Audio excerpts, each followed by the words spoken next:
All right, we're going to begin. I want to thank everyone for coming in tonight. My name is Dave Kraft. I'm Director of Nuclear Energy Information Service in Chicago. And this is our second Night with the Experts, which is a series of information and dialogue sessions that we actually started a number of years ago. The Zoom age has made it possible for us to have a better stable platform to do this on, so we decided to resurrect the project. And our first episode last month was quite successful. So again, we thank you for coming and being a part of this.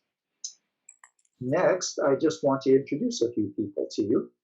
We have a number of the NEIS board with us tonight, and I will call them out, and you can see their names in the participants list, but if they say a quick word, then their box will be highlighted in yellow like mine is now. So let's start with Gail here. I'm going to unmute you, and you can say hello to folks. I hope. Hi. Hi, everybody. Thanks for joining us tonight. So Gail is the board president of NEIS, and she's going to be monitoring the chat box along with a couple other people that I'll introduce in a minute. Thanks, Gail. Let's see.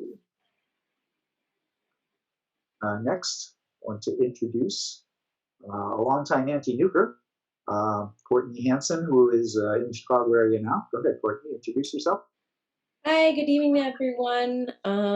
Yeah, I'm happy to be here. I'm a volunteer with NEIS and also a big fan and friend of Leona, so excited for the evening. Great, thanks for being with us.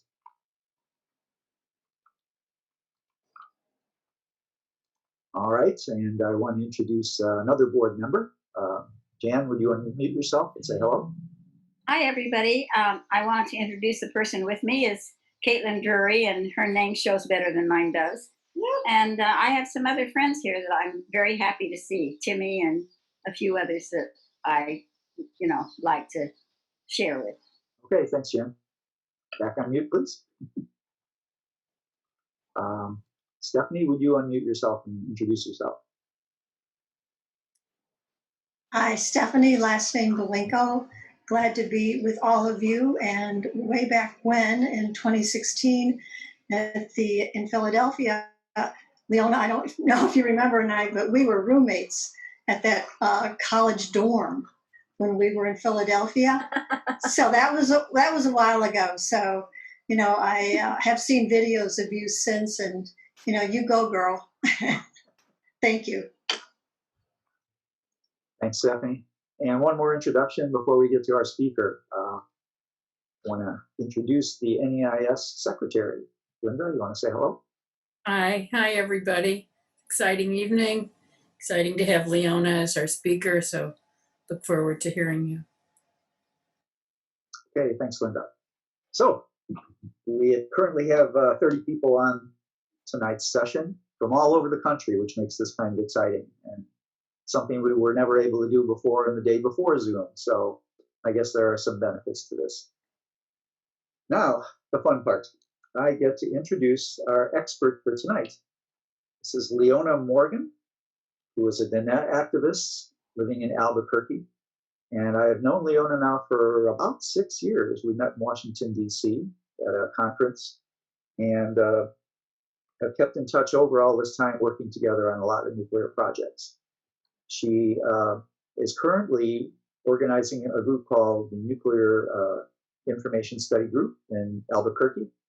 And she and I and a woman in Brooklyn, New York, helped put together something called the Radiation Monitoring Project, which has a project that's been going on now for about 5 years, I believe, where we purchase radiation monitors and arrange for training for frontline communities where we find contamination and we feel that the people need to protect themselves in some way. So she's been a part of that, a very integral part of that. I will leave any further introductions to her because we're getting a little long in the tooth here. So the way we operate tonight is Leona is going to have about 10, 15 minutes to give her wrap to us.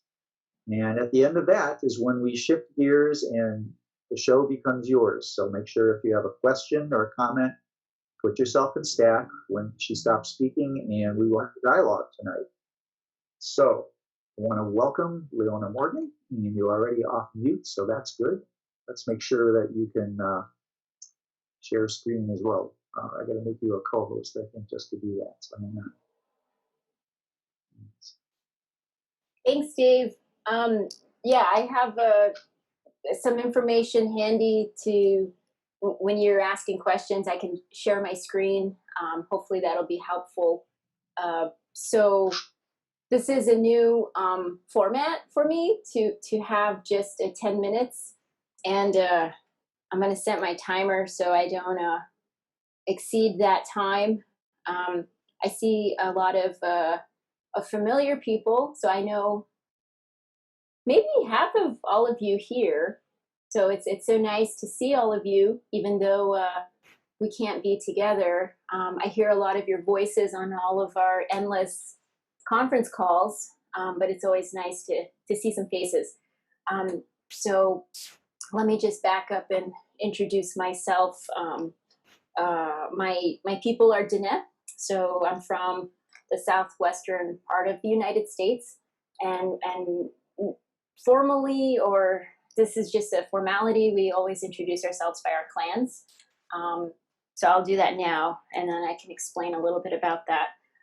Yat e she Leona Morgan in she Twitch gini nishle Sana Bithni Bashishin Kia Ani Dashiche Tolini Dashinala. So that's my introduction, but I'm gonna explain it a little bit to, I guess, as part of my presentation. My people are Diné.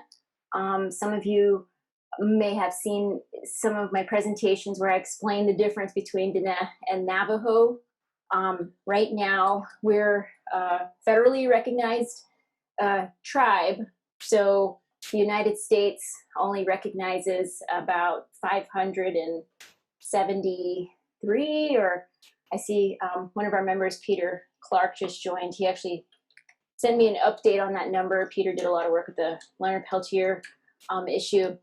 And so, yeah, there's only about, I'm not even sure how many indigenous nations are in the United States right now, but federally recognized means that the oppressor, in this case, the colonizer, which is the federal government, so they give us recognition. So this is already problematic in the sense that, you know I'm Diné.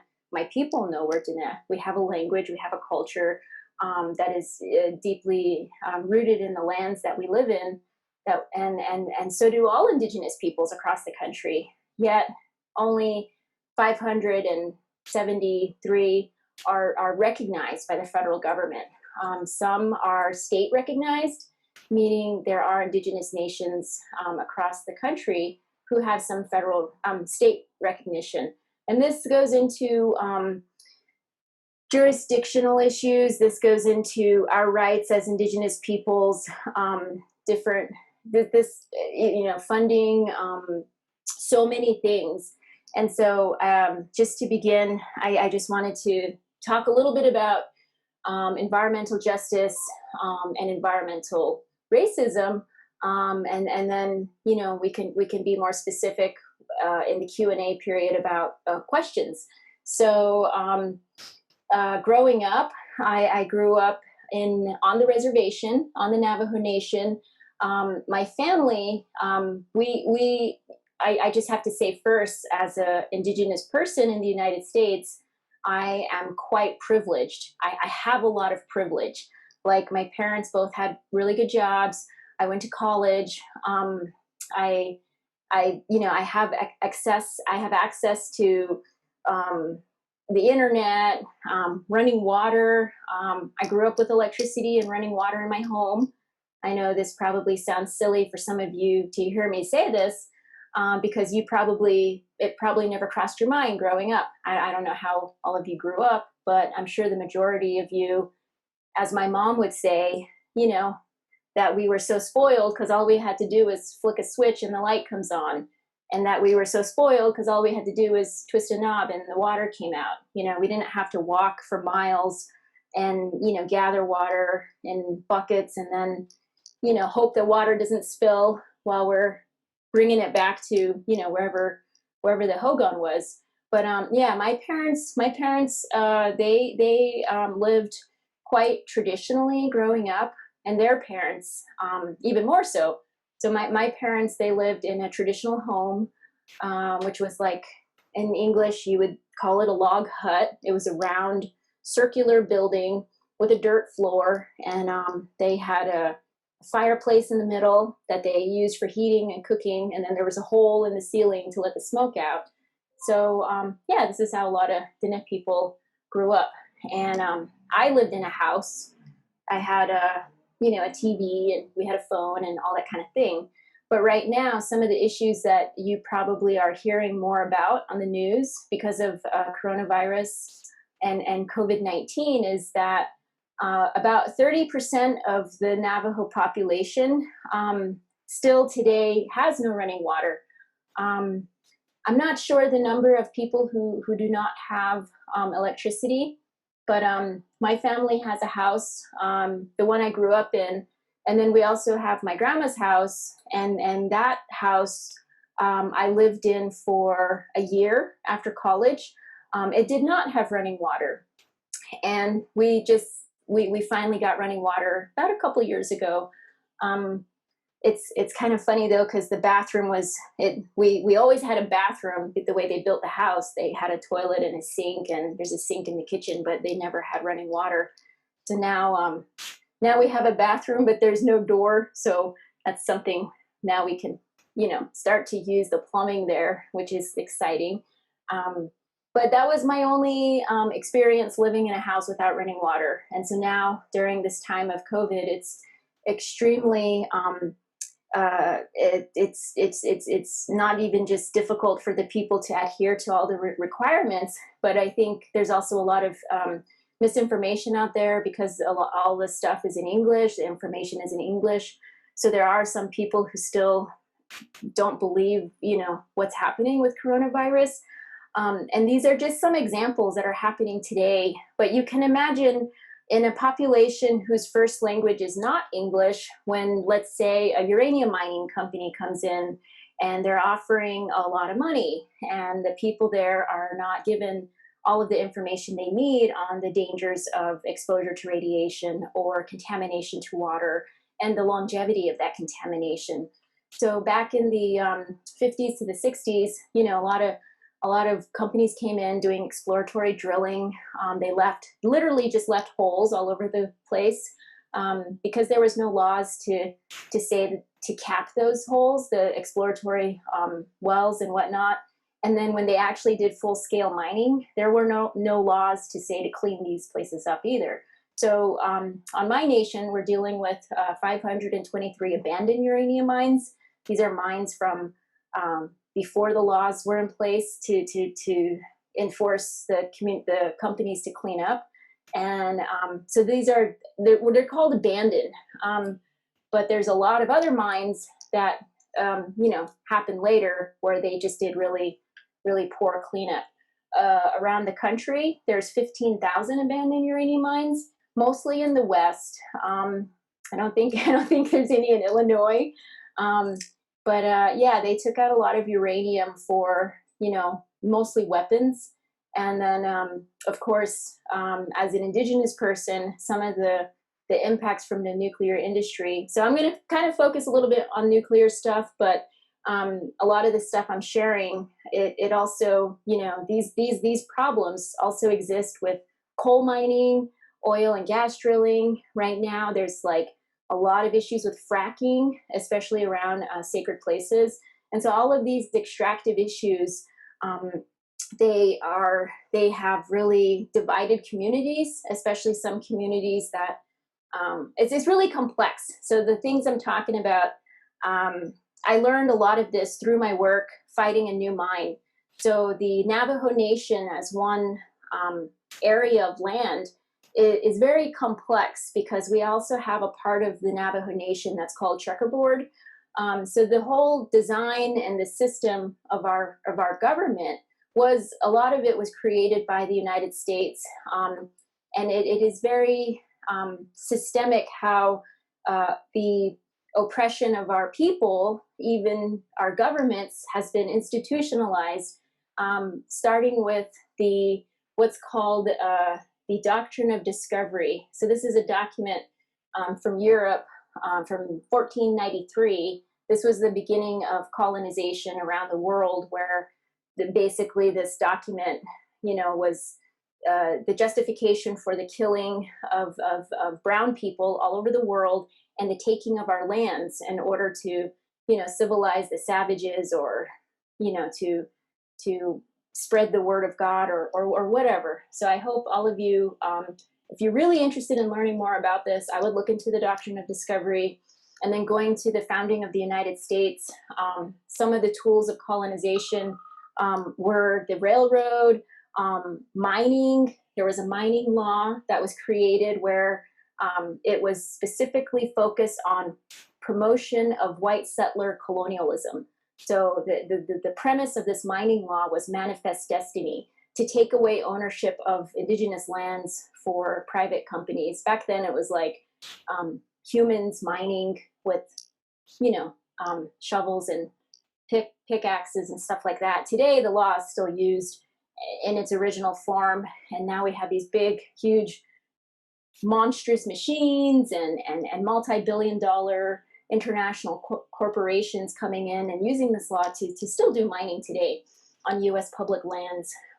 And more recently, the formation of our governments. So the Navajo Nation was actually created in order to sign business agreements to allow extraction. So this was mostly for coal, oil, and gas.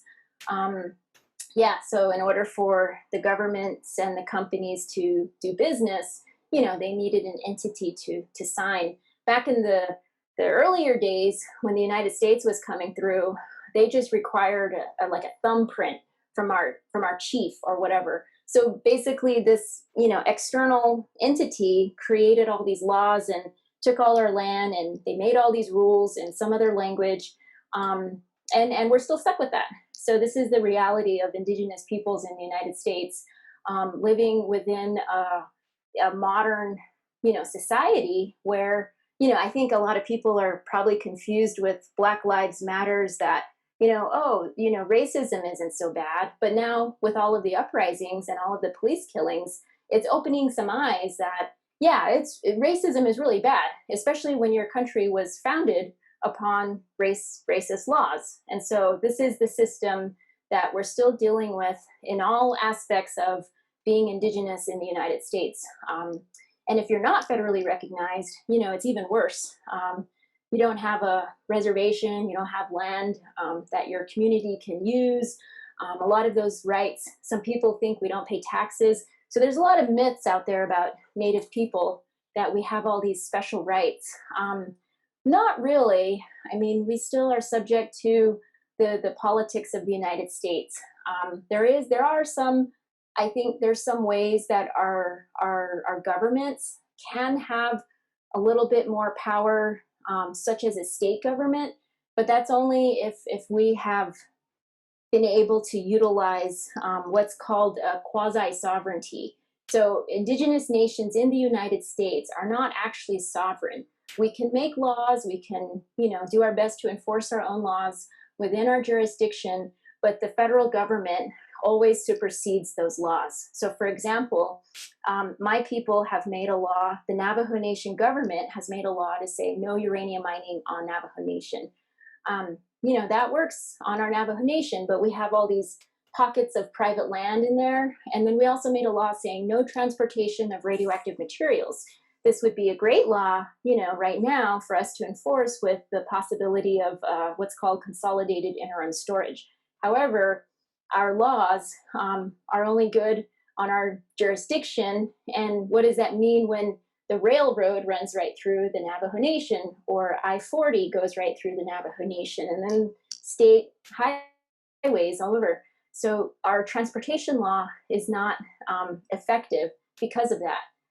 So there's a lot of loopholes. There's a lot of ways the system was built up around us to oppress our governments from gaining too much power. And yeah, so we've become a little bit beholden to the oppressor. And right now, I just wanted to finish up a little bit by explaining environmental justice documents. So I think some of you know that the first executive order on environmental justice was signed by President Clinton back in the 90s.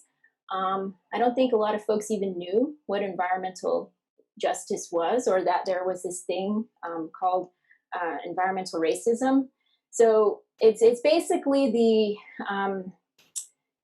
disproportionate impacts to people of color from various projects that have, you know, that affect us more so because of not just all the things I went over, but you know, socioeconomic status, a lot of the different impacts that we are subject to because of racism.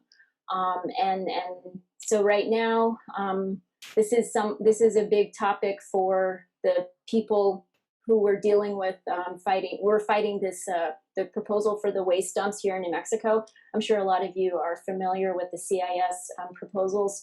So this is kind of one of the biggest fights that we're pushing, is that this is an environmental justice issue in a state that is the majority of the citizens of New Mexico are people of color and residents as well.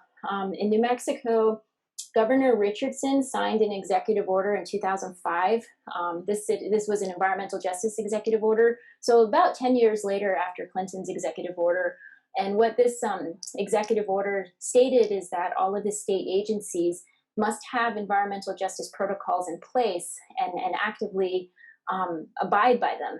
And to date, I'm not even sure what percentage of state offices and agencies have done this, but part of the requirements are that all the proposals and all of the relevant documents that people have that they need access to, public you know, applications and different proposals for anything that goes through the state must be available in multiple languages.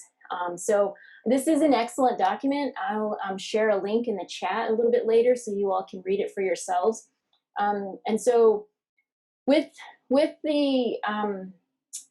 these two documents, 1994 and then 2005, they might seem kind of like a new thing. I don't know how many of you have heard about environmental justice, you know, 10 years ago or, you know, even 20 years ago, but it's just simply the way people have always lived. I mean, the people who kind of put together some of the framework around, let's say, the Hayman's principles and the environmental justice principles are some of my friends. So they had meetings back in, you know, ever since the 60s and 70s, and we're part of the formation of like the EPA. And so our people of color all over the country have been very involved in the formation of these things. And an executive order is not technically law. So, I mean, it took, you know, from like the early 70s to 1994, it's like about a quarter century before an actual document came out. Yet there's still no laws, you know, that are really, really overseeing and enforcing these things. So we're still being, you know, not very well respected. When we talk about environmental justice, even in New Mexico, this executive order, it's a beautiful document, but it's not even really enacted and enforced, you know, 100%. So who does that work? Who is watchdogging the governments? Who's watching the companies? It's people. You know, it's people like me and other people. You know, it's not. We're not big companies. We're not well-funded like huge environmental organizations. It's a lot of work that's just done by ordinary people to make these things happen, and then to utilize some of these tools. But I think we still have a long way to go. I mean, we do have a long way to go before things really change. So even though we always cite environmental justice as part of our defense, yeah, the burden of proof is always on our hands, and it's just a lot of work. It's incredibly difficult, but yeah, maybe one day it won't be this way. I don't know. So I mean, that's my intro discussion, which was way more than 10 minutes, but I'll just stop there. And to give you guys a little bit of an idea how my perspective is as a Diné person, and I only speak for my own people because I am Diné, but in our state we have about 20 Pueblo nations. We have about 4 Apache nations, and of course in the West we have a lot more indigenous folks who still live traditionally. In Alaska, there's a lot. They're way more connected with their traditions and the way they live. We call this continent Turtle Island. So North America, there's thousands of indigenous nations up in Canada, Mexico, and then headed down south. Of course, South America has indigenous peoples there. But for the folks up in Turtle Island here, it's a lot different in Canada and than than United States, and a lot different in Mexico. So yeah, I think there's some progress here in the United States, but as an entity, I mean, the United States was founded upon acts of violence against our people, so genocide and taking our land, and I don't know how we can change that when that's the foundation of this country. So I think the obvious answer is, well, it'll change when this country no longer exists. So we'll see when that happens. Okay, thanks. I guess I hand it back to Dave. Okay, thanks, Leona. All right, now we're going to shift gears a little bit here. And this is where you all who are gathered have an opportunity to ask questions, whatever questions you want. At some point, if the conversation goes that way, we can welcome dialogue. And the process for this is, if you do have a question, I'm going to ask you to go to the chat box, and as soon as I make it available to you all, and then you will be able to enter your, excuse me a second, I would have turned off my phone earlier. You'll be able to enter the word stack, and we will take people in order as they are listed in stack. And we'll keep an eye on that. Now, some people are a little shy, and maybe they don't want to do that. They don't want to speak publicly. You've reached nuclear energy. You can put your question in the stack box, in the chat box if you want instead, and that way we'll save those questions when the chat box is mailed out to everybody later on. So, and I would just welcome if someone wants to message me privately along those lines, Dave. No one else will see their question, and I can answer it without. If you're really that shy, I won't say who you are if anyone wants to message me, because you can do that in the chat. Actually, we're not going to use that function in chat, but okay. But if you want, if you feel comfortable later, Leona, to leave an email address or a contact, whatever, or people on this call can contact us and we'll forward the information to Leona if you have a specific question that needs more detail. So we are starting to get some action in the chat box, I see here. So first person up is Linda Lewison. So we are going to unmute you, and there's a question from Caitlin and Jan. Yes. That was just before that. Oh, sorry. Good eyes. All right, Caitlin and Jan, you're up. I hope. Unmute yourself. I put my question right in the chat box. I'm very curious about NISG, and I'd like to hear more about it, especially some of the issues you've brought up and how long it's been going on and who helped you to originate it. I just want to hear about NISG. Sure. So just to back up again a little bit on some of the stuff Dave mentioned. I started doing work fighting a proposed uranium mine back in 2007. And this was just a DNF fight. I worked with an organization of DNF people. They were doing the work since the 90s. They had been fighting this mine that was, it's called in situ leach uranium mining. ISL mining is regulated by the NRC, the Nuclear Regulatory Commission. But most mining and other extractive industries, you would go through like the state agencies or the, EPA. So this one was really different because I was also involved in other fights against new mining on U.S. Forest Service lands, and the regulating agency in some of those cases were the New Mexico Environment Department and the U.S. EPA. So we were dealing a lot with these people. Generally, were always dealing with the same entities, and they knew kind of how to play the game. But in the fight I was in, I was dealing with NRC, and I thought that was kind of weird because it was mining, but it was regulated by NRC. So from the beginning of my work, I was already kind of like pushed to learn more about nuclear, not just mining as an extractive industry, like coal mining and other types of mining. But me and Dave met. I started doing the work of stopping this uranium mine. I started learning more about what's uranium used for, and I got involved a little bit with some other groups. One of my friends and my mentor in this work, he actually just recently passed away. Robert Tohe was a very close friend of mine. He was my big brother by clan.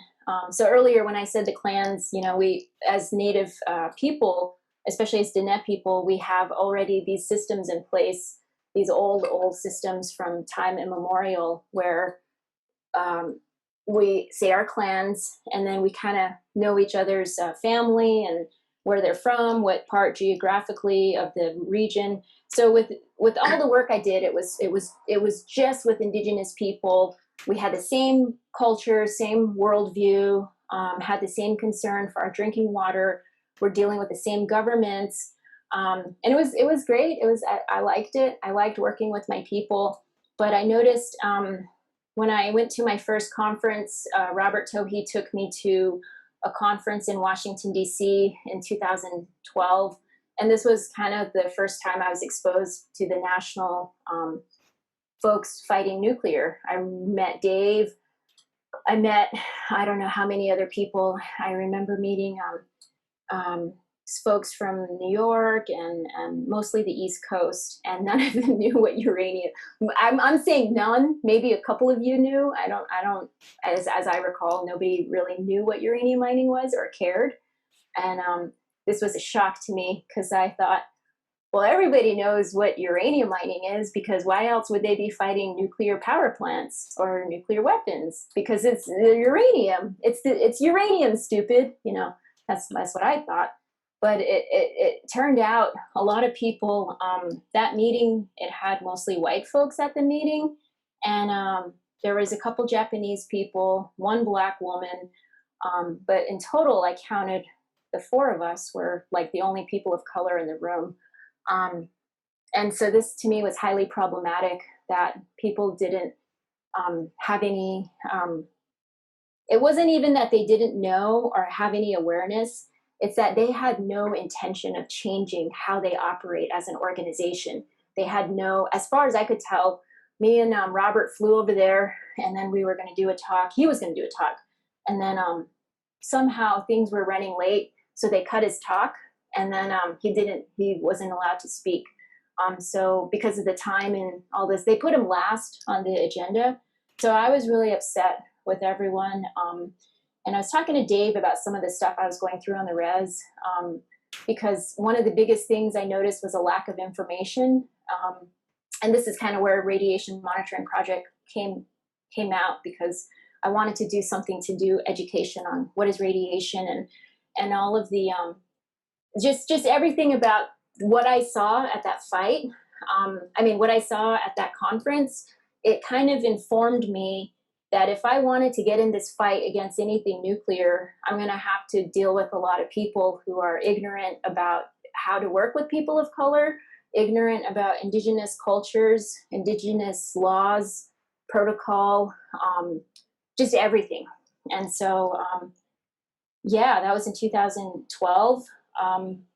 And then I over the years, I was always pushing for having a little bit more unity among the work to include uranium mining and to include, more people of color. And for the longest time, I came to a bunch of the meetings. I was the youngest, sometimes the only person of color in the room, always the only indigenous person, the only person working on uranium mining, and then also just sometimes the only female.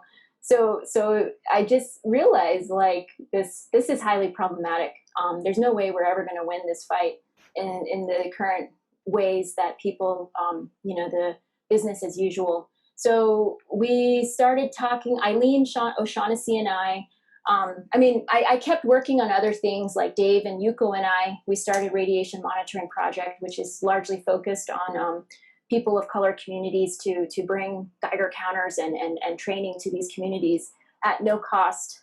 And then going into the community, not making the community come to New York or Washington, D.C. or Chicago, but us going to the community and working with them one-on-one to organize the training and having them at the table with us to plan how we would do this radiation monitoring project. So radiation monitoring project was actually, I think, a good example of how I would like to see other organizations operate when they work with people of color, to have them sitting at the table to make decisions and to design, what's going to happen, not just us parachuting in and telling people, calling orders.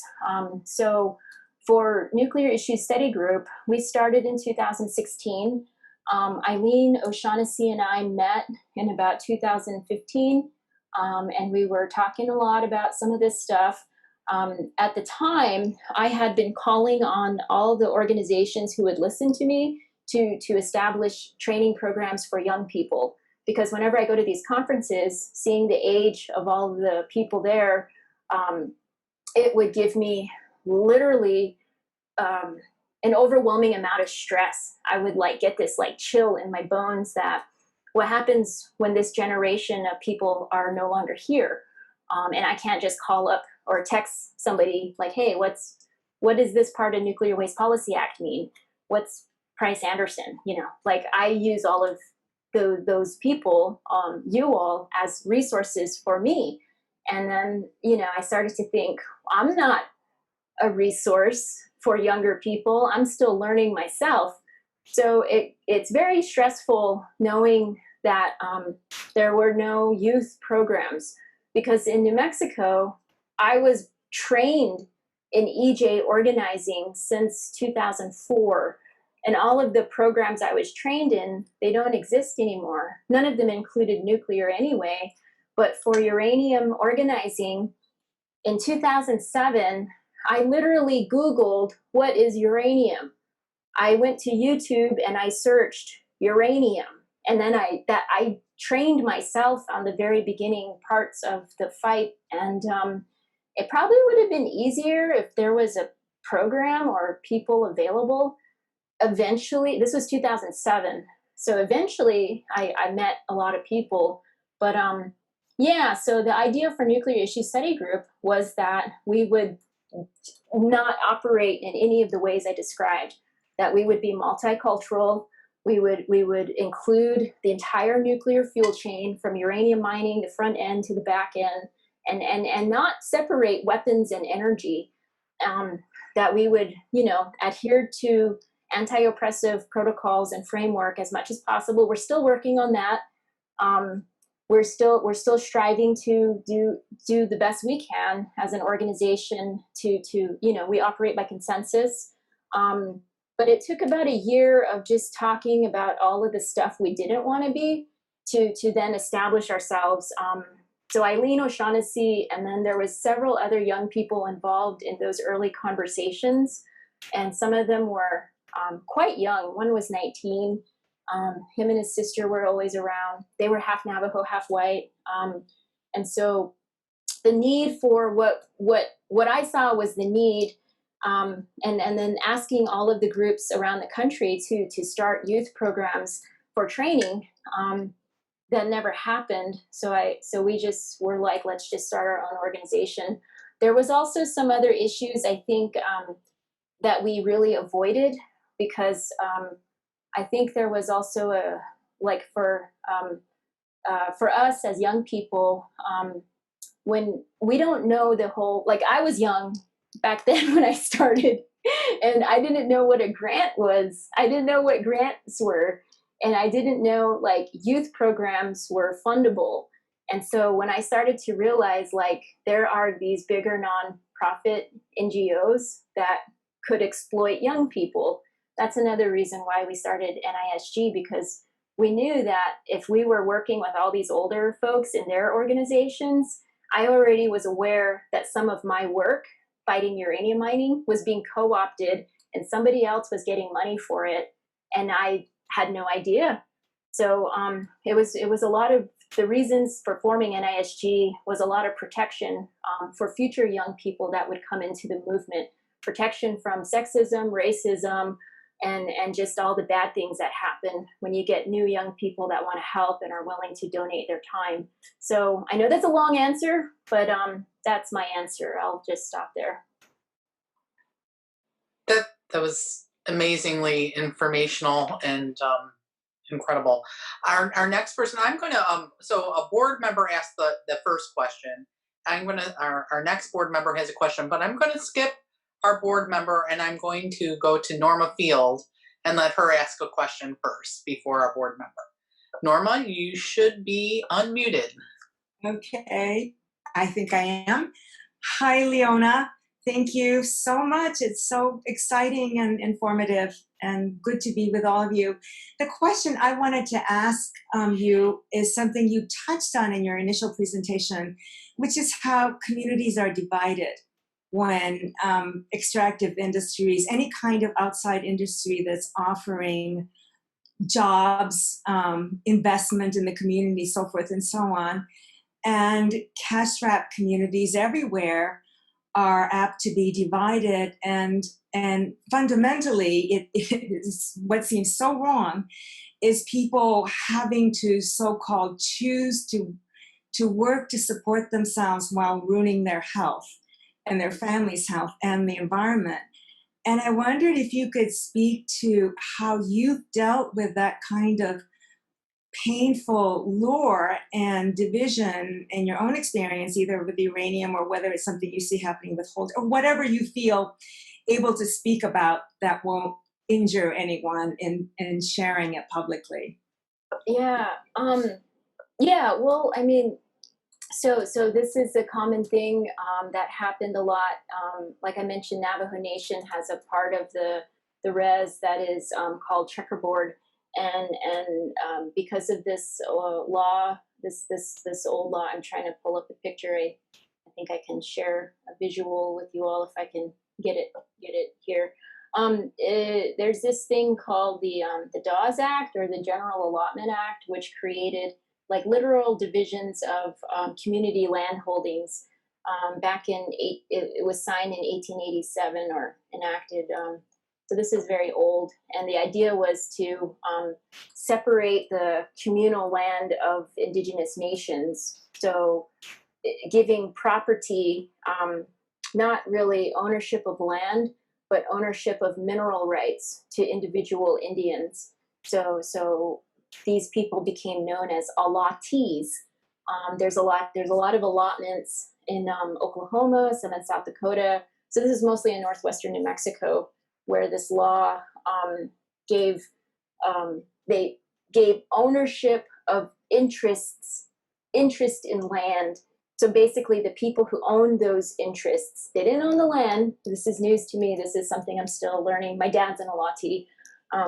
So they didn't own the land. We don't own the land, but the people think they own the land. What they do own is the interest in what happens to that land.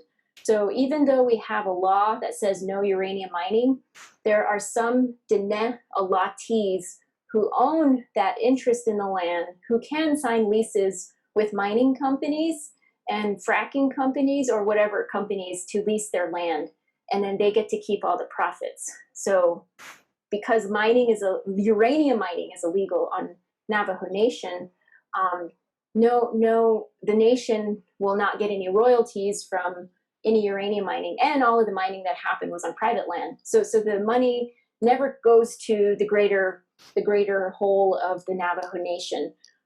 But if these individuals sign leases, they can get a lot of money. And then oftentimes it gets divided up among all the allottees, and sometimes they get sent checks for 60 cents, a month or however long. So it can be a little bit or a lot, but the point is, when this law created this type of individual ownership of interests of land, it just totally changed the way Indigenous peoples used our lands. And I would say all of us have traditional beliefs and cultural protocol that just by our cultures, this violates any type of extraction of minerals, any type of harm to Mother Earth. It violates our traditional ways. But because now we have this new thing of governments, the Navajo Nation government would, make laws to allow these things so they can get money. So it really changed how we live on Mother Earth and in the universe. But specifically, just to get to some of the anecdotal stuff, when I was working on the uranium mining issue, there's a lot of people who live very rurally. So these allotments, because they're kind of like not really part of the reservation, and they're not really state land, they're kind of like private land. There's really no development and infrastructure on these places. They might have electricity, they might have power lines, they might have some roads, but there's not like any economic drivers. There's no economic development happening out on allotments. And a lot of those people, unless they move to get a job somewhere else, a lot of them are living in poverty, and they're very rural. There's probably no chance of, a strip mall or a school, being built out there. So their kids get bused into school somewhere else. And so when a company comes offering a lot of money, it's in their best interest sometimes to try to do what they need to for their family. So feeding their kids, it becomes an issue of, I know some people probably never give it a second thought because they want the money. They need the money, it's not their fault. They're not the mining company, but that's the whole point. Like, we start to focus on those allottees and that they're creating these problems because they're bringing in the mining companies. But it's really the mining companies. It's the mining companies who are the bad guys. But that gets lost somewhere, and we end up fighting each other. And so this was the biggest fight on Navajo when we were fighting this proposal for new uranium mining. And one of the community leaders, he was very uneducated, and that's the other part of it. So he just got in my face, and I always have like jewelry, and so I have my big jewelry on, and he was like, you have money. He was pointing to my earrings and my jewelry, and he was like, why are you doing this to us? We just want what you have. And he really got in my face, and I couldn't say anything. I'm not going to argue with this guy. He's one of my elders. We got in a lot of arguments, but he blamed me for taking the jobs away from his family and his community. Never mind, the company was bribing him with farming equipment. But yeah, so he was blaming me for, like, I'm the person that's causing all these problems. So it became a big fight in the community. And the day they had the vote, in this one community, the vote to support the mine or to be against the mine, they organized the agenda so that it would be the same day that the students who are getting scholarship money, they had to, in order to get their scholarship, those students had to come to the meeting to get their scholarship for school. So a lot of those kids were the children of these allottees. And so yeah, it was a huge, oh my God, the room was full. You could barely get in, but it was totally divided, and it was really intense. But I think I came back to this community a couple years ago to ask for a resolution against the transportation of the high-level waste. He signed it. I don't know if he remembered me. I think he did. He wasn't happy, but he did sign to say no transport of high-level radioactive waste. But it wasn't me who convinced him. It was other people in the community who were explaining to him in our language how dangerous this stuff was. So the problem for me back then, even today, I don't speak my language, but the sheer lack of information and understanding of radiation, all of the whole economic system, the nuclear industry, the licensing process, it's so complex. Most people don't follow it. And then to explain it, it's I don't even know if it's worth it to explain what is NRC. The bottom line is people care about their health and they care about their kids. And so that's the number one thing that brought us together, is that people they knew everybody had someone in their family that was having problems with cancers. Some people had worse problems with like impacts to their babies who were born close to uranium sites. So I want to just quote one of my heroes. Her name is Edith Hood. I just interviewed her a couple weeks ago. And in the interview, I asked her about all this, and she said, oh yeah, never. She said, never did I hear the word dangerous. Never did I hear this word. And she said, if I knew that, I probably wouldn't have worked there. And then she was like, well, I did need the money, and I had a family. So even today, looking back, she knows more. But that's something that that is, I think, once people understand. So that's why the radiation monitoring project, that was really focused on education, because there was no arguing about money, and it was like hard to argue about regulations and racism. But I think the bottom line is people's health was the most important that they cared about. Yeah. Our next question is with Kathy Awane. I hope I pronounced that correctly, Kathy.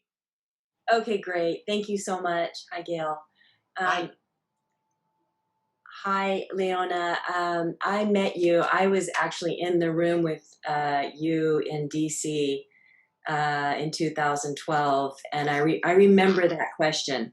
You said, look around this room. And I think Robert Tohi was in that room, and there were no people of color, and it really conked me over the head, and I had just evacuated from Japan. So you woke me up, and I've heard you speak several times, and I really was looking forward to tonight. So thank you so much. My question, I'm Kathy Iwane, and my question is, I was on the last NRC call, and you spoke and just, again, set off a lot of red flags for me.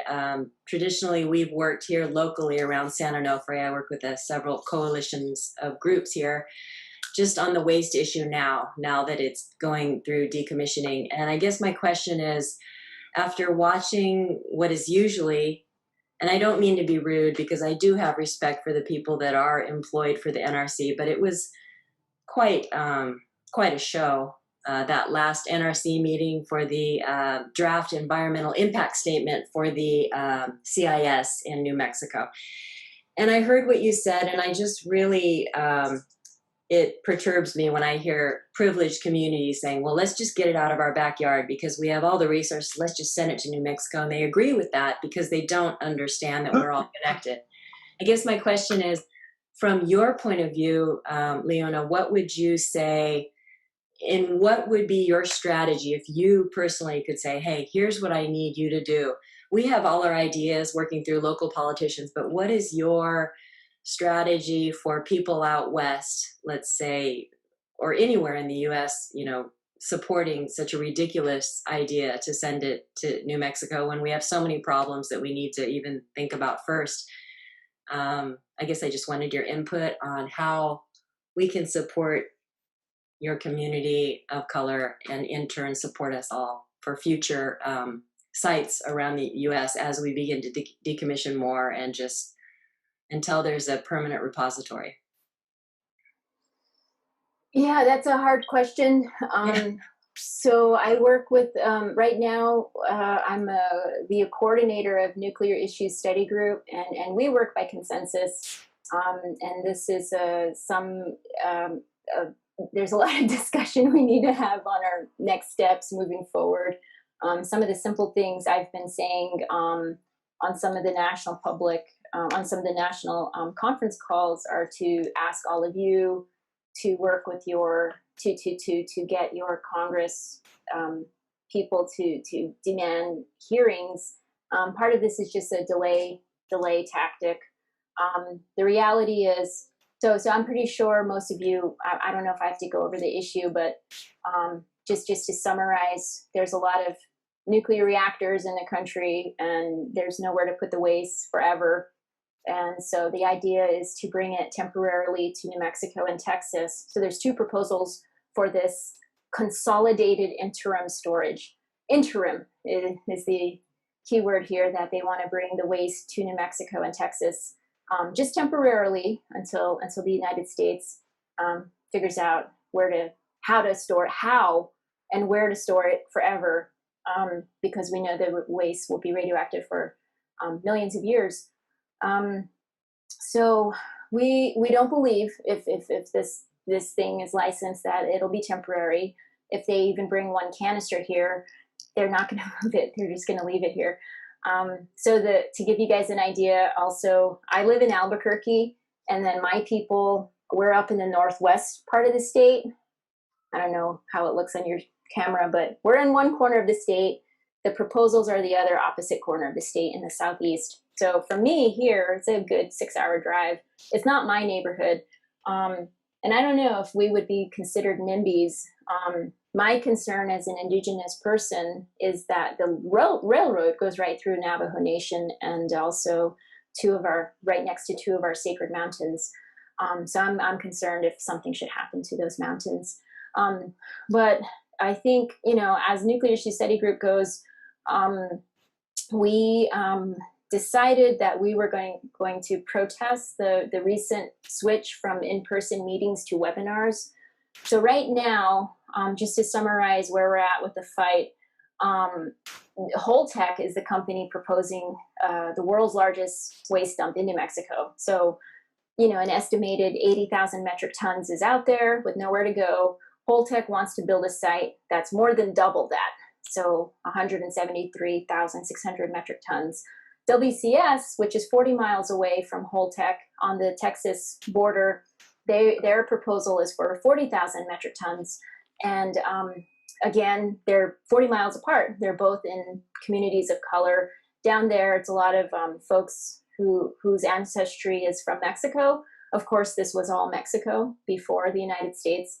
And then there's some tribes, there's some indigenous nations, the Mescalero Apache. There's some nations that are not indigenous, but that were moved during colonization. They got moved into that region on the Texas side. So there's indigenous people like my folks. We still live where our ancestors lived.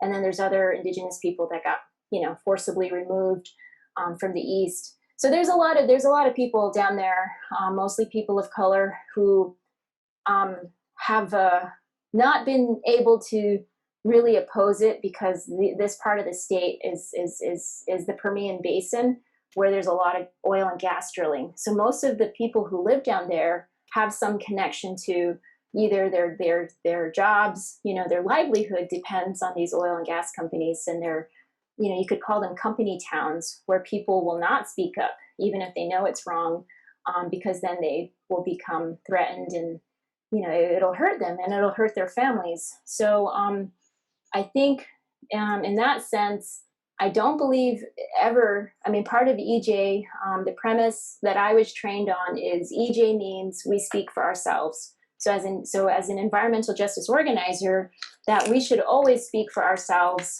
What happens a lot is, especially in Native fights, they hire lawyers, and then you get this white lawyer speaking on behalf of the community. So that's not okay. However, in this instance, we get called outsiders because we're not from there. So it's a little bit complicated because even though I don't agree with people from the outside coming in and telling local people what they should or should not do, we're all, as a state, all of us are affected. We're all residents of this state, and then anyone along the transport route. I live, the railroad is not even a mile away. So I do believe that this is a national issue and that everyone should speak up, especially knowing the people who are the closest are in a tough situation where they risk being threatened or hurting their family if they do speak up. So I think this is all the more reason for everyone to help. And I think the system being designed, so this is some of the conversations we're going to have some hard conversations in NISG. And then this is also, so I don't have a direct answer for you. NISG doesn't have a step 1, step 2, or, whatever for all of you. So I'm going to speak as an individual. What do I think? I've said it several times on the phone calls that we need all of you to do whatever you can to stop the waste from leaving the reactors wherever you're at. So you all, whoever lives near, Illinois has the most in the country, and I think that you all should have, the largest say-so in what happens because you're at the beginning of the transportation. San Onofre is also a very, has a problem spot. So some of these areas that are problem areas, it would be great if they all came out publicly and said, we don't want to move our waste to New Mexico. We want to deal with it in-house, take care of the mess you all made. I'm not saying you, but I'm saying the folks near where reactors are. So that's, and my whole beginning talk was about how the system was created to oppress us and limit our rights and to limit our power. People working together can build a lot of power, and the whole idea is to separate us and to diminish our power.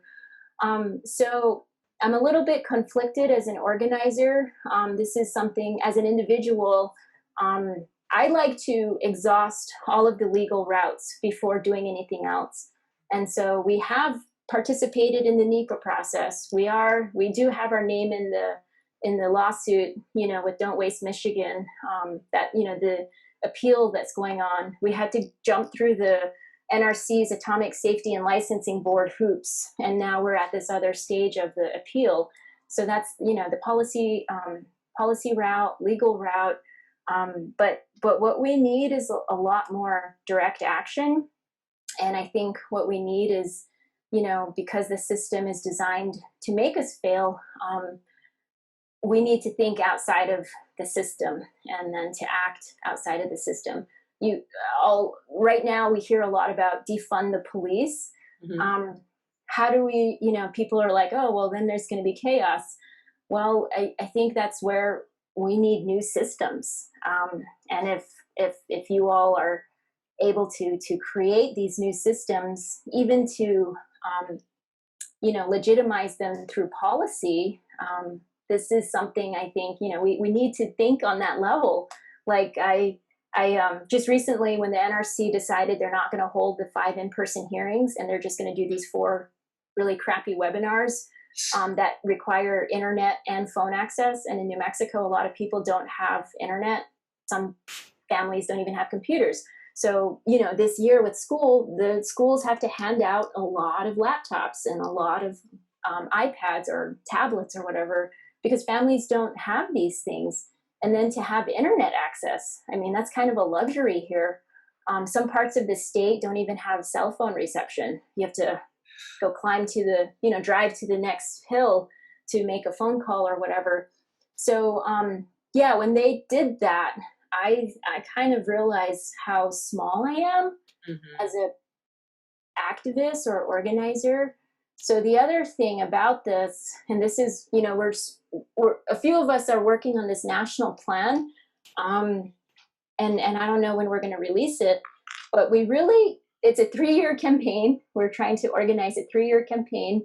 Dave, I'm sure will let you all know more about it as we come closer to that. But when the waste is radioactive for millions of years, we need something better than a 3-year campaign. I keep making fun of the government because they have these 5-year cleanup plans. So for the Navajo Nation, we are getting some cleanup of the uranium mines. They work in 5-year plans. So 2008 to 2013, that's when it started. But I'm beginning to realize, as all of us who work on nuclear, we have to think beyond our lifetimes. And this is not something that, you know, oh yeah, let's fight it and we're going to win. Arjun Makajani, someone I highly respect, and I hope he's going to be a guest. We're still figuring out the details, but our Nuclear Issue Study Group, we have one more webinar in our web series on September 10th. We're going to invite Arjun, and he's going to share some of his thoughts about what to do with the radioactive waste. And this is more, I think, along the method of how to store it. And then, of course, the issue of where is what people want to focus on. And it's become highly politicized. But the reality is we need to think not in terms of the NRC's timeline or the laws that exist today, but to actually think outside of all of this and figure out, you know, based on science, what needs to happen. And then how do we hand that off to our future generations? Because the current system, the current administration, this is not possible, especially today. And if the guy in number 45 gets reelected, yeah, we're screwed. So our work is it's eternal. And how do we fight something when our lifespans are not eternal? So this is something I'm beginning to realize. All the stuff we're doing, it's great. Keep calling in, email your comments by September 22nd, but we have to think a lot bigger and outside of the box to come up with some real solutions. So yeah, I would love to say, get your Congress people to get more hearings, extend the comment period. But those are just reactionary responses. So I would ask all of you to do maybe hold some really intense, deep brainstorming sessions about the future of the waste in Illinois. What's going to happen with that waste that's in Illinois and all over the country? I mean, yeah, we don't want it in New Mexico, but that's not a solution either. So everybody who we talk to, that's one of the first questions they say is, well, where does it go? You know, and nobody knows right now. So I think that's, right now we're all just doing Band-Aid kind of solution kind of stuff and responding, but the real the source of the problem, of course, we need to stop making more waste, and I think all of you are working on that very well. So that's the number one step: stop making more waste. And then, what do we do with the waste? We really need to figure that out. Sorry, I don't have a better answer for you. Thank you. Okay, I'm going to ask Linda Lewison to unmute and ask her question. Hi, Leona. Hi, Linda. So I think that you answered a lot of my question in what you just said, but my question is focused on CIS, centralized interim storage, the insane idea to move this waste around the country, focused on these sites that are being suggested, and we hope we can stop it in New Mexico and Texas. So my question was, can you tell us about your work in the study group with the ongoing fight on CIS? And you answered that in large part, but and you answered, I guess, the rest too. What do you need from the rest of us? So if you want to just add anything to that, that is the focus, or one of the main focuses of both our work and yours right now, is to stop Holtec's unsafe casts and canisters from even being selected and authorized, let alone shipped. Mhm. Well, I did mention, okay, so we're in the middle of a comment period. I do try my best to do all the stupid hoops and whatnot they have us jump through. So send your comments, of course. Whole text deadline is September 22nd. WCS's deadline is November 3rd. Interestingly enough, today I was looking on regulations.gov and the website was down. So if you were planning to make your comment through regulations.gov, let me see if it's still down. So yeah, email your comments. Yeah, it's still down. Send in your comments by the deadline. But I think something that's been helpful here is that we've gotten formal resolutions signed by different cities and counties. So, I mean, it would be great if, especially the counties where your reactors are, if those counties would pass formalized statements. I don't know if you do, how it works over there, if it's resolutions. In the state, it's state memorials. So these formal documents are not, they're not law, but they help to show that there is support, that the people don't want to endanger the rest of the country. So I think it's useful if you all are doing that kind of organizing to get state, either counties, cities, or the state as a whole through the legislature to formally approve, what your stance is. I mean, I'm a little embarrassed. I don't even know what you all are working on, if it's holding the waste. I know it's safe to be at the reactors for, a few more decades. How long do you keep it there? I mean, I'm not really sure if you all are trying to keep it forever. It does have to go somewhere eventually that's safer than where it's at now.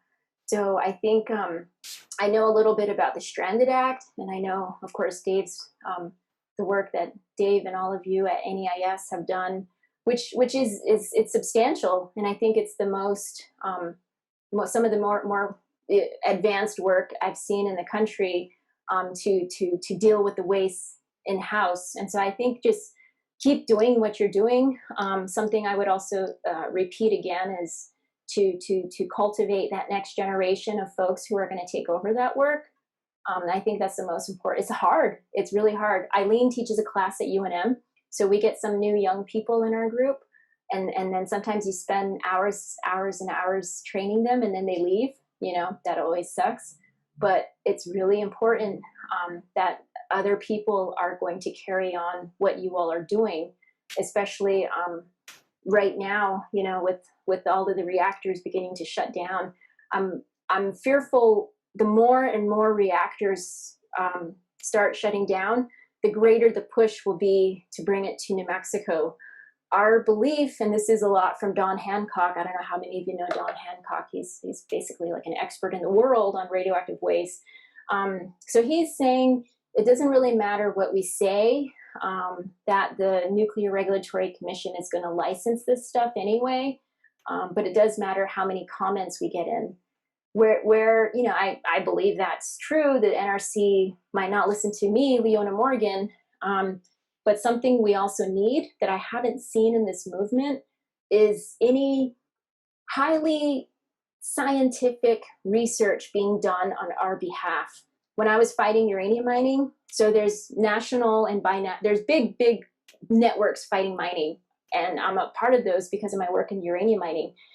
In those networks, we have tons of hydrogeologists and geologists and different people working on remediation, like what's the pH level of the mine site, what that's best to grow new plants.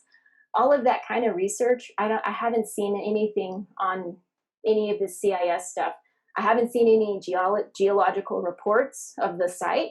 So that means us as anti-nuke or us as opponents, we should be funding scientific research, not just on the geology and the hydrogeology, but also some of the cultural resources. So some of the artifacts that exist there.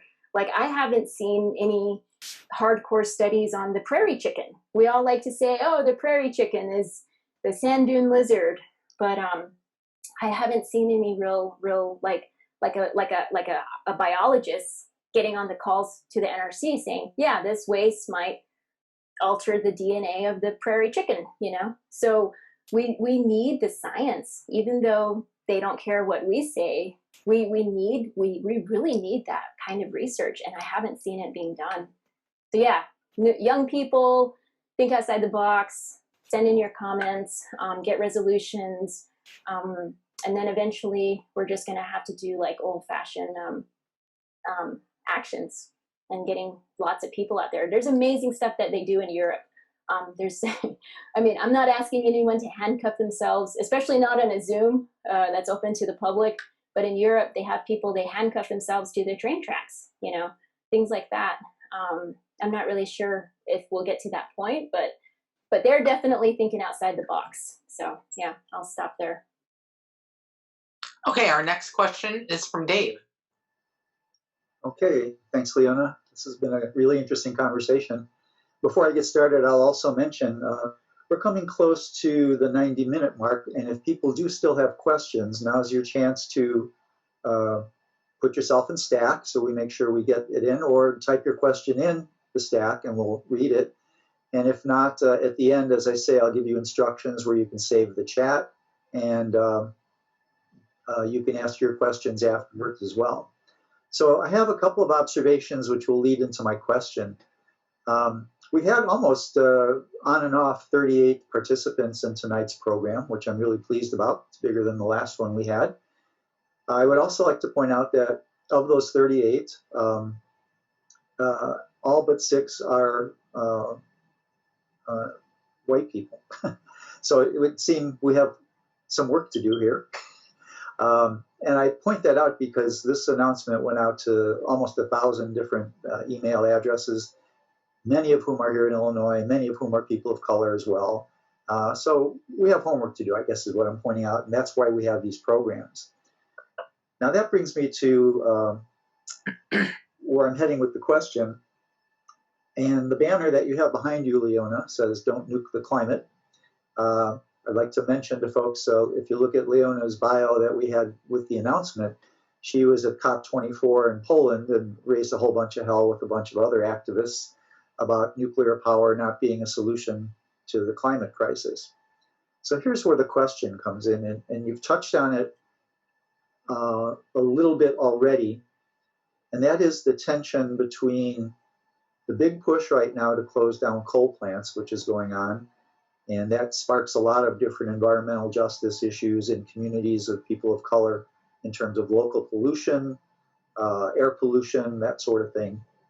But the problem, like in states like Illinois and some of the others around the country, as you just mentioned, is that when people talk about closing coal plants, we've even had some environmental groups say, well, yeah, we'll have to rely on the nuclear plants to solve the climate crisis, at least temporarily.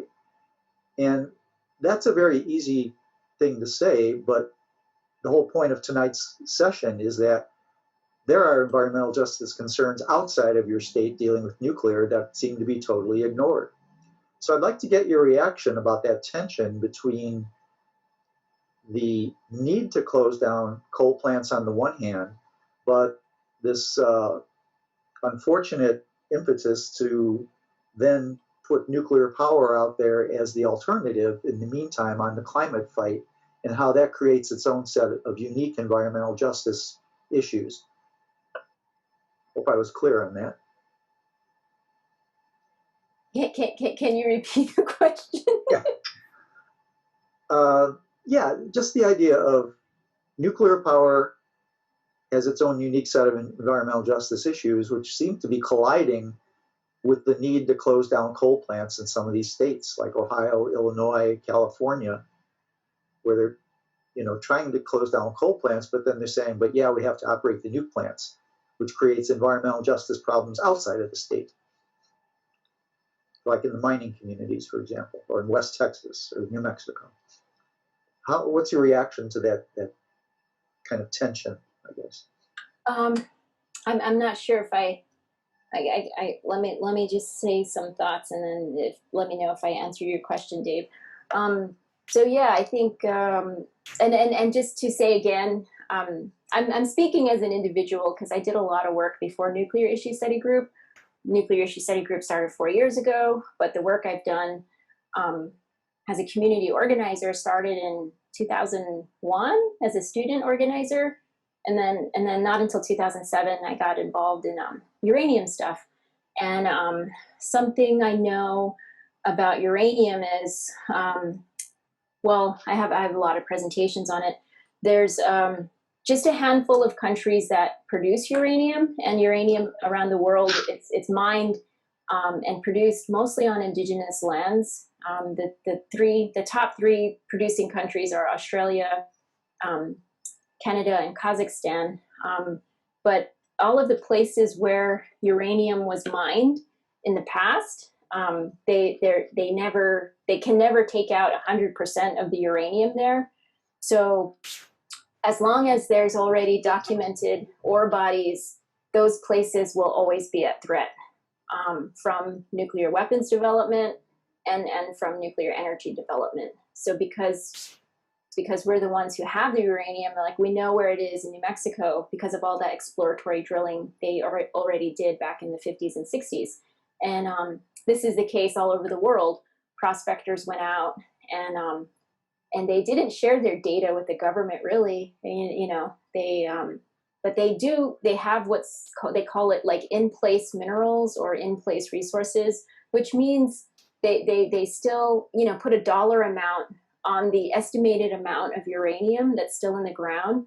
So I don't know how they estimate like, oh, well, we have this many, metric tons of uranium ore body, underneath Mount Taylor or in the Black Hills or Grand Canyon, so they can estimate how much uranium is still there. And then they, put a dollar amount on that. So whenever the price of uranium goes up, that's when the companies get excited to mine again. And just with the current administration, there's been a big push to deregulate and then also to remove protections that have been put on place in some of these areas. So the tension around having more nuclear power is an ongoing threat all the time in indigenous communities that have had problems with the uranium in the past. We're always going to be threatened into the future for new mining. So whenever, like just recently in that same video you mentioned, Dave, one of our most progressive people in Congress, and of course the new Democratic nominee for president, they are pro-nuclear. They're saying we need to do nuclear because it's low carbon. And I think all of you know how they calculate that, right? It's only at the power plant that's where they look at the carbon footprint. So there is a major disconnect between the facts to say that nuclear is low carbon when they're not counting the carbon footprint of storing that waste into eternity. So that needs to be changed. And I think this goes back to my earlier comments about the disconnect between people fighting nuclear energy issues, having little to no information about uranium mining. So in some places, right now in Colorado, there's a friend of mine, she works on these things very, she's an expert, I would say. But the past mining was mostly conventional mining, where they took the ore grade, they took the ore body out of the ground, and then they put it on a truck and they took it to the mill and they, crushed it and grind it into tiny pieces to process with lots of chemicals. The mining I was fighting was they were just going to inject chemicals into the aquifer, loosen the uranium, and then pump it back up. So there's different technologies out. There's a new one called ablation. So with all these new and different ways of mining, I don't think a lot of people, it's not very sexy. I mean, no one's really interested in learning this stuff, but as long as we're ignorant of these things, out of sight, out of mind. They're constantly happening. There's some really good lawyers in Colorado who got a really good mining law regulation, whole kind of overhauls passed in the legislature a few years ago. It was literally a couple of lawyers who were like hanging out, and they were like, we should do this. Like, it was their kind of dream legislation. They worked on it kind of as a joke, almost. Like, they were like, what's everything that we ever wanted? And they wrote it all out, and they put it into a law, like a format of a bill, and they ran it through the legislature, and it passed. So they're pretty happy with that. Of course, it creates a lot more oversight. It gives more oversight to the state, and then who enforces that and who's watching all that. It's kind of the same thing. You can get your best laws you can get your best laws passed, the best thing you want, but they can also be taken away and deregulated. So we just have to keep being vigilant. And so right now, I think because of the disconnect between uranium mining and nuclear energy fights, I've been doing I probably have done 20 presentations in the past month. And I keep focusing on this infographic that I'm going to show you all a couple pictures. If I could share my screen. I don't know if this will help at all to kind of, I'm just going to show a couple pictures. I'm not going to do this whole presentation, but I'm going to open up my screen share now, just to give you an idea what I'm talking about. Okay, let me know if you can see this. Are you seeing my screen? It's starting up. There you go. It's okay. on. So this is an infographic that Yuko made, and this is just, okay, wait, can you, is it there now? Yes. There? Okay, so you can see the nuclear fuel chain, right? Yes. Yeah, okay. So this is just for energy. Here's uranium mining, and then all the different steps. Just keep in mind, uranium is transported all over the world. It doesn't mean, just because we mine more uranium in the United States, it doesn't mean that uranium is going to be used in the United States, because the ore grade of our uranium is quite low. In Canada, they have a very high ore grade, which means their uranium is more concentrated. So just because we mine more in the United States, that uranium will probably be exported to another country, because the United States wants the best uranium, right? So they're going to import it from somewhere else. So there's a lot of transportation that happens with uranium development, processing, conversion. This is a very simplistic model, but notice at every stage there's waste, whether it's natural. This is somewhat natural, T-norm waste, technically enhanced, naturally radioactive materials, or whatever they call it, mill waste, and then all the different stages create all kinds of bad stuff. And then you get down to the nuclear power plant, and then this is what we're left with, is the 80,000 metric tons. Well, when they calculate the carbon footprint of nuclear energy, they just calculate this one part of the whole fuel chain, which is the construction, the operation, and the decommissioning of a nuclear power plant. And then their biggest selling point is, the smoke, that comes out, the exhaust is not even smoke, it's just water, it's just steam. So yeah, all of this stuff before, and the transportation and the how to deal with the waste is not counted. And now this is what we're dealing with, is this high level radioactive waste. But this other picture, this is what really gets to me. Okay, look at this map of the all of the power plants in the country, and you see, okay, I went a step forward. You see how they're all in the east, and then they want to bring the waste here to New Mexico and Texas. There's a different map. Huh? It's not the map. It's not the map? You can't see the map? It's still the nuclear fuel chain. Oh, okay. Yeah, somehow I get out of this thing. Let me stop it and then reshare it, because I got out of it. yeah, I have this presentation I prepared, which I wanted to show. Let's see, where's that picture? There's a picture I have. It's not right here, but I'm going to show you all. I got a map that shows. Oh, okay, here it is. Okay, I found it. Sorry for the short delay. Okay, so let me just get all this in order here. Okay, so I'm going to share this again. Try it again. So we have. Oh dear.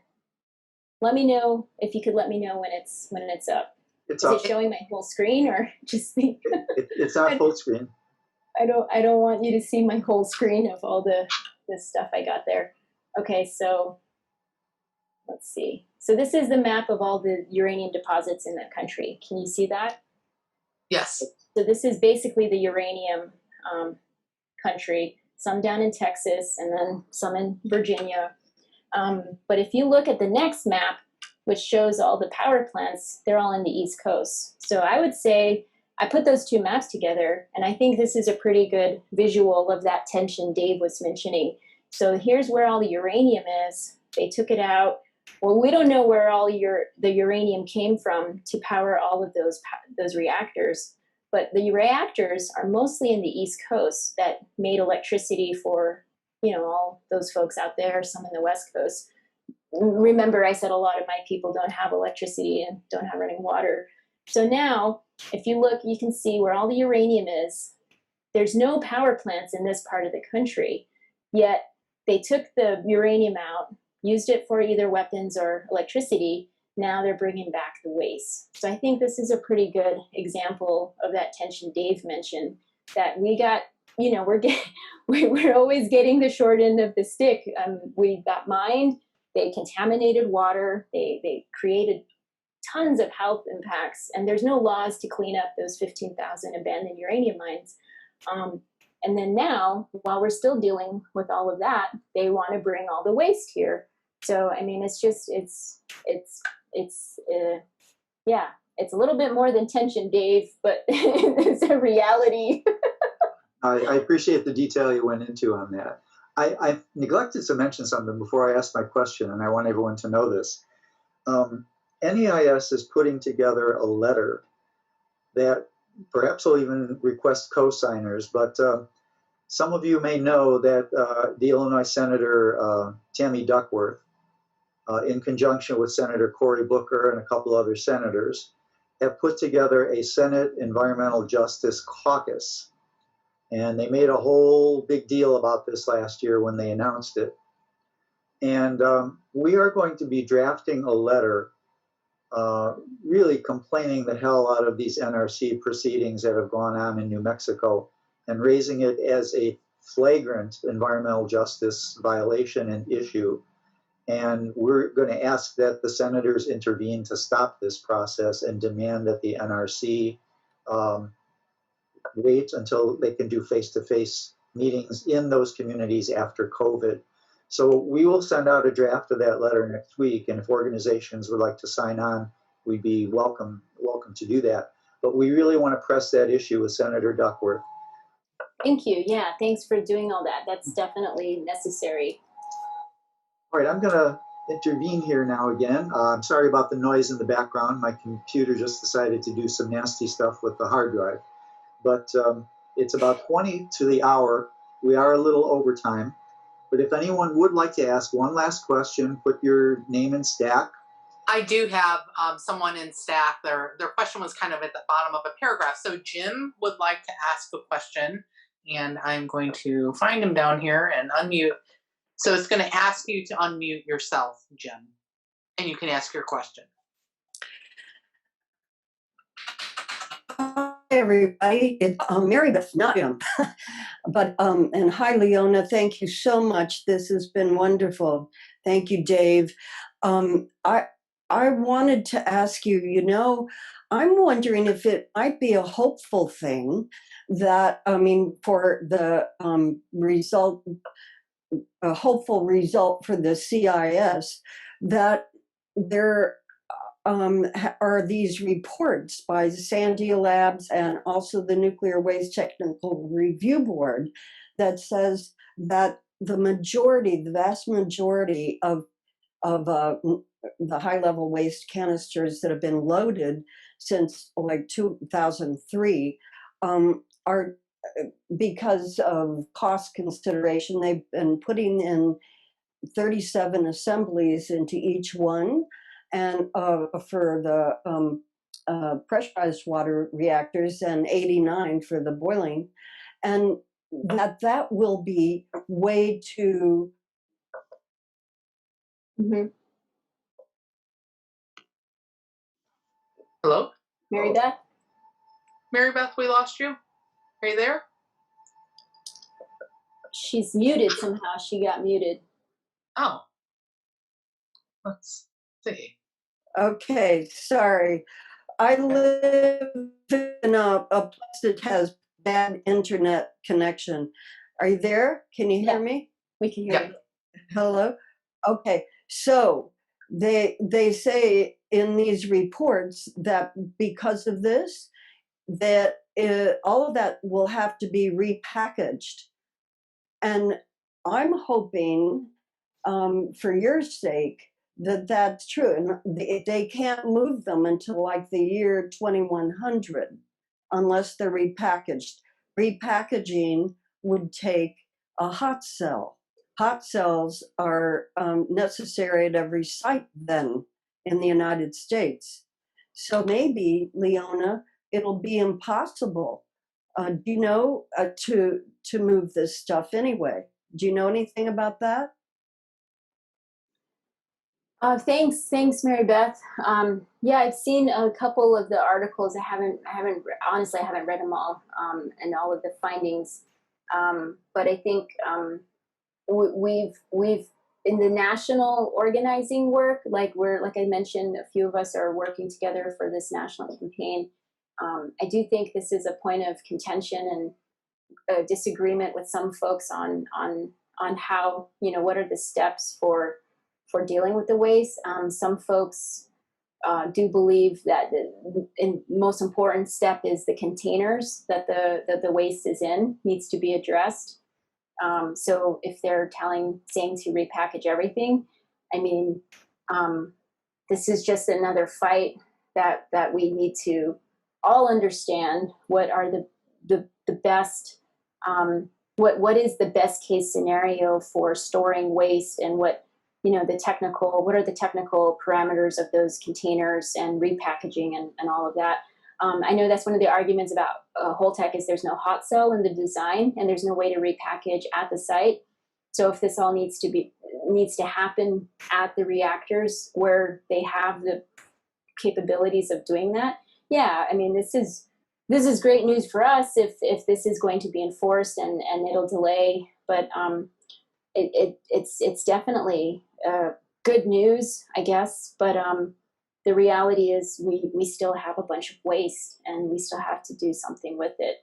So this is an area that our groups really need to come together to understand the science on what type of containers are best. I don't know the science, honestly.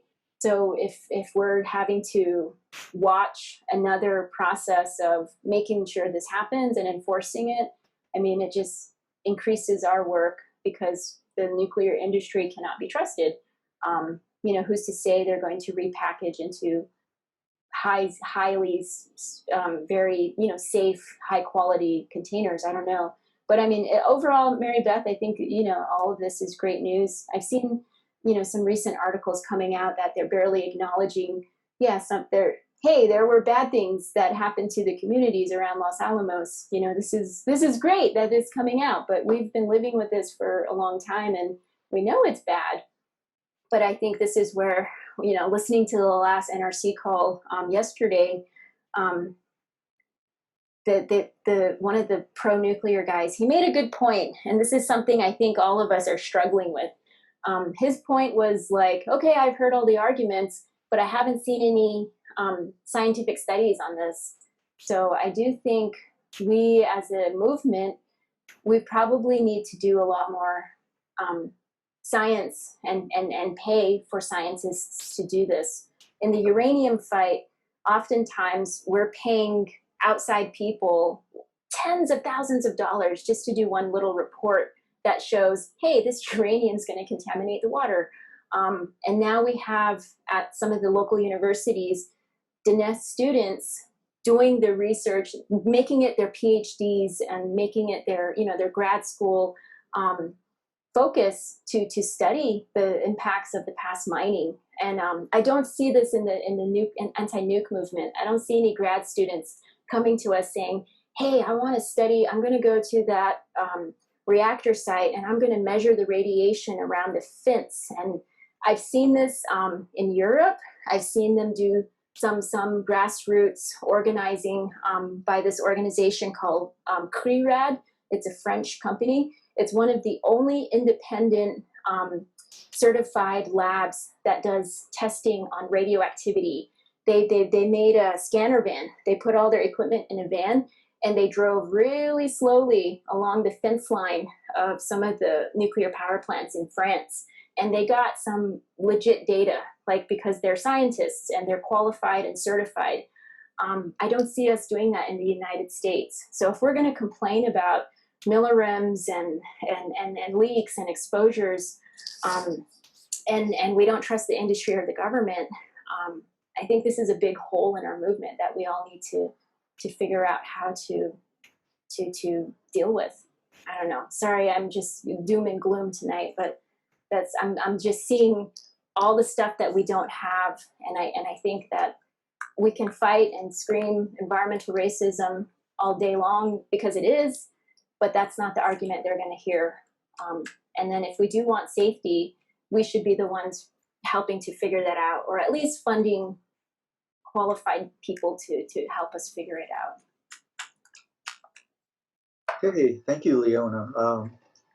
Lots of good information and a lot of good perspective on environmental justice with nuclear. I want to thank you for being with us tonight and sharing that your stories. And I just put the NEIS email into the chat box as well. You can see that. It's neis@neis.org.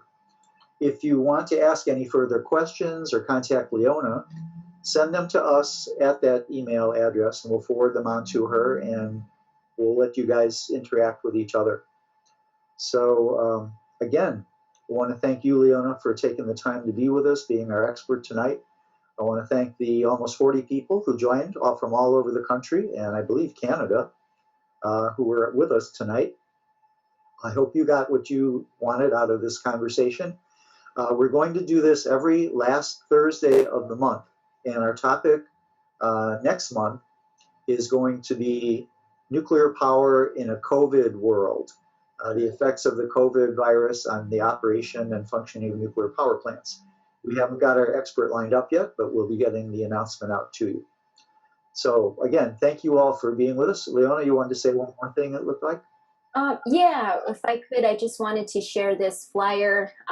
Because we don't believe in the webinar process the NRC has put upon us, we're doing our own people's hearing. Just So over. if you could save the date, join us. We'd love it. We'd love to have a speaker from NEIS to join us. So if someone from your group can speak at our people's hearing, it's going to be on September 16th. At 7 p.m. Central Time. So we'll take comments. We'll probably do a Zoom format, much like this, where we can see each other and be respectful of each other, something we haven't been afforded through these NRC webinars. And this will be our form of what a hearing should be, what it should look like, relating to the Holtec proposed dump. And yeah, so we're taking comments on the draft environmental impact statement or whatever people want to share during our people's hearing. Thanks, Dave. Okay, thanks, Leona. I will leave the session going for another 10 minutes. If you want to add anything to the chat box or copy things down, you'll be able to do that. So again, thank you all for being with us tonight. This is our second event, and we'll be doing this on the last Thursday of each month. So we hope to see you next month as well. In the meantime, stay well, keep yourself safe, and no nukes. and Halt Holtec. Yeah, Hall